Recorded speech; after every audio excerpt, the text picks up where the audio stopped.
Hello friends, मैं अपने education express classes में आप सभी का स्वागत करता हूं। तो आज हम लोग देखने वाले हैं बाबू संस्कृत चैप्टर जिसका नाम है भारत संस्करा, भारतीय संस्करा। ये क्या है बाबू, एक निबंध है, चैप्टर 6 में है। ठीक है, तो आज इसका जितने भी मोस्ट इम्पोर्टेंट प्रश्न हैं, एग्ज़ाम में पूछे गए प्रश्न हैं, सभी प्रश्नों को हम देखेंगे आज। ठीक है, तो चलिए बाबू पहले फटाफट क्लास को स्टार्ट करते हैं और ज़्यादा से ज़्यादा वीडियो को शेयर कीजिए। ठीक है, तो चलिए पहला प्रश्न बाबू आपका क्या बोल रहा है कि सीमांतोनयनम किस प्रकार की संस्कार है। सीमांतोनयनम किस प्रकार का संस्कार है। ठीक है, तो जो सीमांतोनयनम होता है बाबू, जन्म पूर्व संस्कार होता है। क्या होता है? जन्म पूर्व संस्कार होता है। ठीक है, चलिए हम लोग दूसरे नंबर प्रश्न को देखते हैं बाबू। दूसरा नंबर प्रश्न आपका क्या बोल रहा है कि प्राचीन संस्कृति का पहचान, प्राचीन संस्कृति की पहचान किससे होती है। प्राचीन संस्कृति की पहचान किससे होती है बाबू? तो हमारे संस्कारों से होती है। किससे होती है बाबू? संस्कृति की पहचान किससे होती है? तो संस्कारों से होती है। ठीक है, चलिए हम लोग तीसरे नंबर प्रश्न को देखते हैं बाबू। तीसरा नंबर प्रश्न आपका बोल रहा है कि प्राचीन काल में शिष्यों को क्या कहा जाता था। प्राचीन काल में बाबू जो शिष्य होते थे उनको क्या कहा जाता था? तो ब्रह्मचारी कहा जाता था। क्या कहा जाता है बाबू? ब्रह्मचारी कहा जाता है। ठीक है, चलिए हम लोग चौथे नंबर प्रश्न को देखते हैं। चौथा नंबर प्रश्न बाबू बोल रहा है कि जन्म पूर्व संस्कार कितने हैं।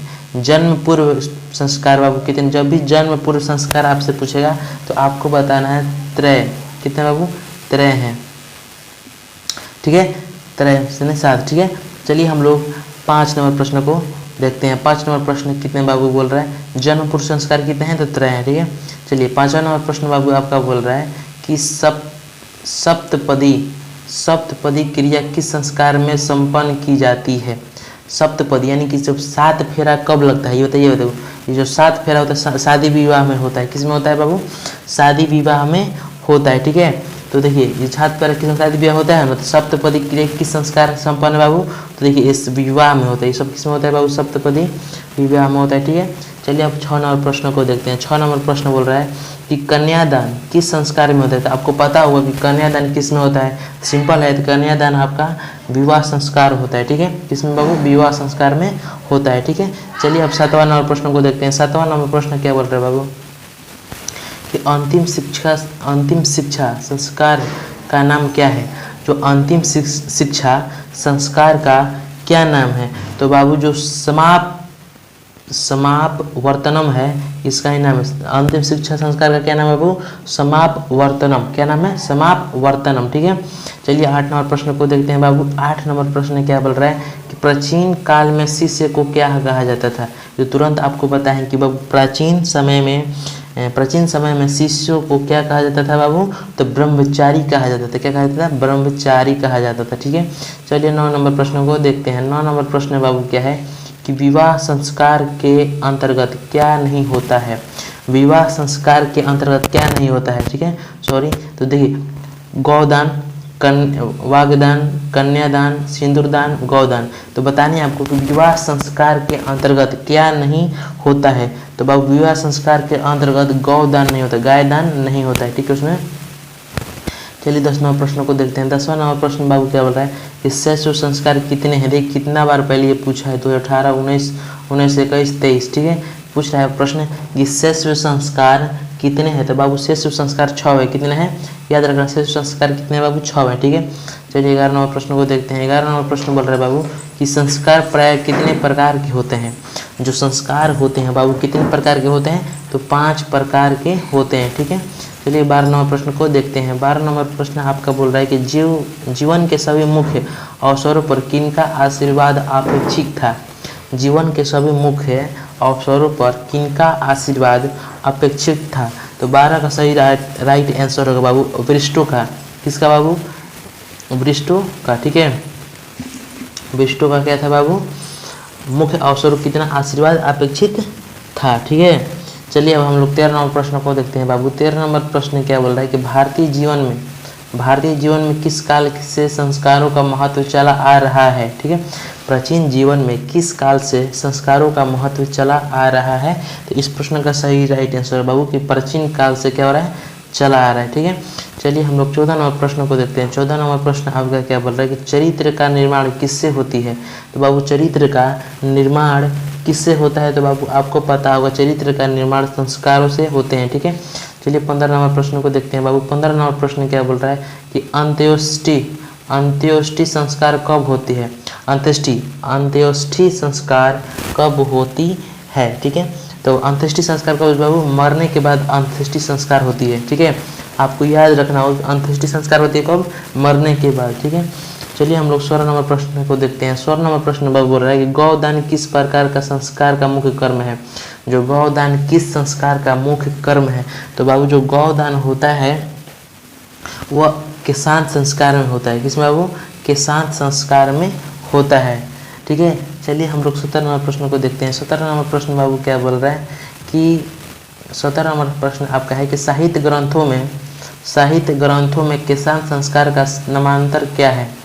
साहित्य ग्रंथों में किसान संस्कार का नामांतर क्या है। ठीक है, तो 17 का राइट आंसर होगा बाबू गौदान। ठीक है, साहित्य ग्रंथों में किसान संस्कार का नामांतर क्या है बाबू, गौदान है। ठीक है, चलिए अब हम लोग 18 नंबर प्रश्न को देखते हैं। 18 नंबर प्रश्न आपका इस प्रकार है कि अंत्येष्टि संस्कार कब होता है।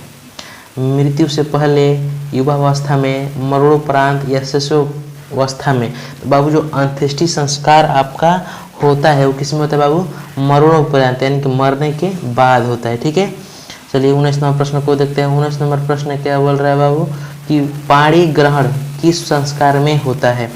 पाणी ग्रहण किस संस्कार में होता है, तो बाबू विवाह संस्कार में होता है। ठीक है, चलिए 20 नंबर प्रश्न को देखते हैं। 20 नंबर प्रश्न क्या बोल रहा है कि पुंसवनम संस्कार कब होता है।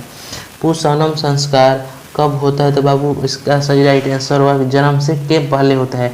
पुंसवनम संस्कार कब होता है बाबू, जन्म के पहले होता है। ठीक है, चलिए 21 नंबर प्रश्न आपका क्या बोल रहा है कि वाग्यदान किस संस्कार में होता है। वाग्यदान किस संस्कार में होता है, तो ये बाबू किस में होता है, वाग्यदान विवाह में होता है। ठीक है, चलिए 22 नंबर प्रश्न को देखते हैं। 22 नंबर प्रश्न क्या बोल रहा है, सप्तपदी कर्मकांड किस संस्कार में होता है। तो फिर से वही प्रश्न है कि सप्तपदी, तो 7 फेरा किस में होता है कर्म, तो विवाह में सब होता है। ठीक है, चलिए 23 नंबर प्रश्न को देखते हैं। 23 नंबर प्रश्न क्या बोल रहा है बाबू कि भारतीय संस्कृति में कितने संस्कार होते हैं। भारतीय संस्कृति में कुल कितने संस्कार होते हैं, तो 14। कितने बाबू, 14 होते हैं। ठीक है, चलिए हम लोग 24 नंबर प्रश्न को देखते हैं। 24 नंबर प्रश्न बोल रहा है कि भारतीय संस्कृति की अद्वितीय विशेषता क्या है। भारतीय संस्कृति की अद्वितीय विशेषता क्या है, तो बाबू इस प्रश्न का सही राइट आंसर हो जाएगा कि भारतीय संस्कृति की अद्वितीय विशेषता संस्कार है। क्या है बाबू, संस्कार हैं। ठीक है, चलिए 25 नंबर प्रश्न को देखते हैं। 25 नंबर प्रश्न क्या है कि समावर्तनम संस्कार का उद्देश्य क्या है। गुरु ग्रह से गृहस्थ जीवन से में प्रवेश करना। ठीक है, यानी कि 25 का ए हो जाएगा गुरु गृह से गृहस्थ जीवन में प्रवेश करना। ठीक है, चलिए 23 नंबर प्रश्न को देखते हैं। सॉरी 25 और 23 कैसे आ गया, ओहो नंबर का थोड़ा इति हुआ है। ठीक है, यानी चलिए 26 नंबर प्रश्न है। क्या है बाबू, 26 नंबर प्रश्न है। ठीक है, क्या है 26 नंबर प्रश्न आपका होगा। ठीक है, चलिए अब हम लोग देखते हैं 26 नंबर प्रश्न को देखते हैं। 26 नंबर प्रश्न क्या है कि किस संस्कार के लोग वास्तविक गृहस्थ जीवन में प्रवेश करते हैं। किस संस्कार के लोग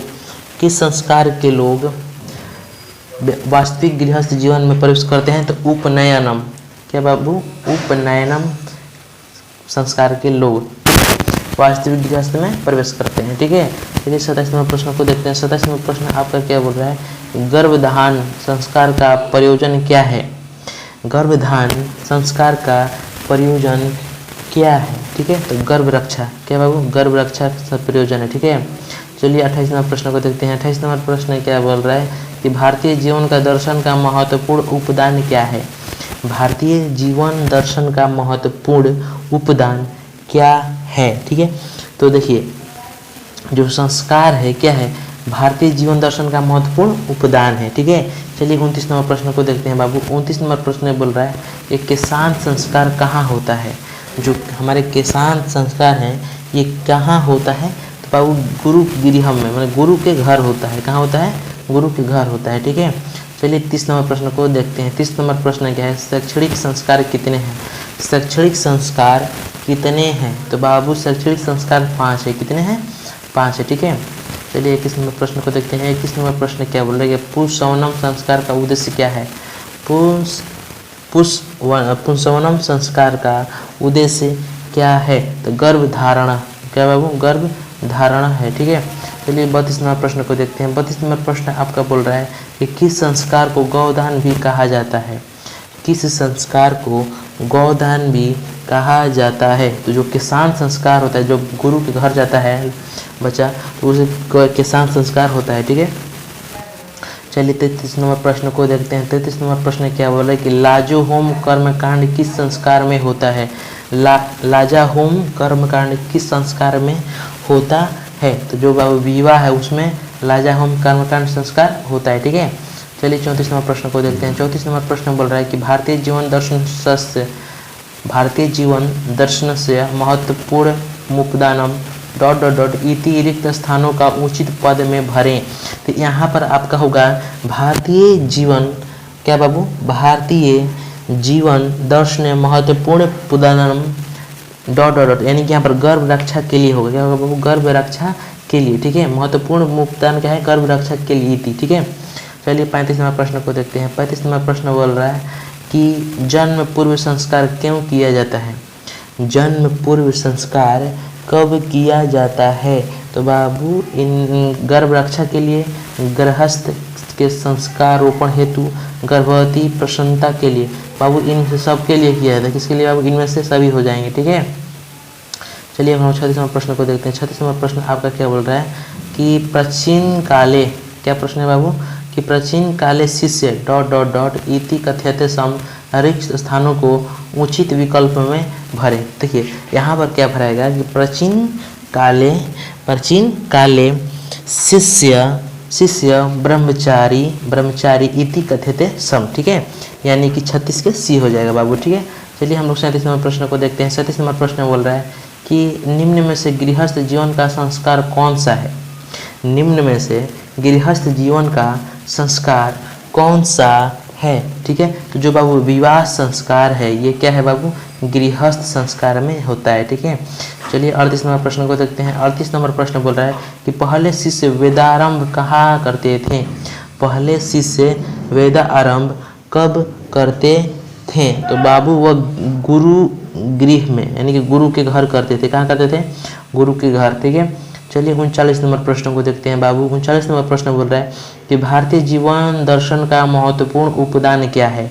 भारतीय जीवन दर्शन का महत्वपूर्ण उपदान क्या है? तो बाबू जो संस्कार है यही उनका उपदान होता है। ठीक है, 40 नंबर प्रश्न आपका बोल रहा है कि सीमांत नयनम संस्कार का प्रयोजन क्या है?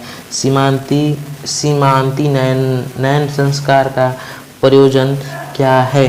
तो देखिए 40 का सही राइट आंसर हो जाएगा बाबू आपका कि जो गर्भवती की प्रसन्नता के लिए। किसके लिए बाबू? गर्भवती की प्रसन्नता के लिए। हमें ज़्यादा उम्मीद होगी कि आप लोगों को जो से क्या बाबू 6 चैप्टर ही है, जो 6 चैप्टर है इसको आप नोट करके कॉपी पर इसको रिमेंबर कीजिएगा। ठीक है बाबू, तो थैंक यू, धन्यवाद। वीडियो अच्छा लगा हो तो ज़्यादा से ज़्यादा शेयर कीजिए, लाइक कमेंट धड़ाधड़ करते रहिए। ठीक है, थैंक यू, धन्यवाद आप सभी का सहयोग।